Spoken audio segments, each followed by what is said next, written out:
যুক্তরাজ্যের বিভিন্ন অংশে তীব্র শীত ও ব্যাপক তুষারপাতে স্বাভাবিক জীবনযাত্রা মারাত্মকভাবে ব্যাহত হয়েছে।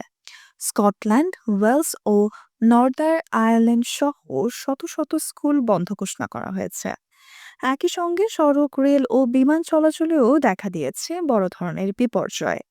আবহাওয়া দপ্তর দেশ জুড়ে তুষার ও বরফের জন্য হলুদ সতর্কতা জারি করেছে এবং চলতি সপ্তাহের শেষের দিকে আরও তুষারপাতের আশঙ্কা জানিয়েছে।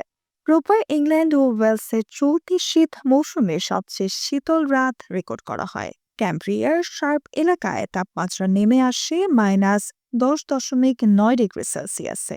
প্রচণ্ড শীতের কারণে স্কটল্যান্ডের অ্যাবারডিনশায়ার, শেল্টল্যান্ড ও আর্কনি বহু শিক্ষার্থী বড়দিনের ছুটির পর স্কুলে ফিরতে পারেনি। অনেক এলাকায় মঙ্গলবার পর্যন্ত স্কুল বন্ধ থাকার ঘোষণা দেওয়া হয়েছে। ওয়েলসের গুইনেট, অ্যাঙ্গেলসি, কারমার্থেনশায়ার সহ একাধিক অঞ্চলে শিক্ষার প্রতিষ্ঠান বন্ধ রয়েছে। Nusrat Jahan, এফবিএন news desk.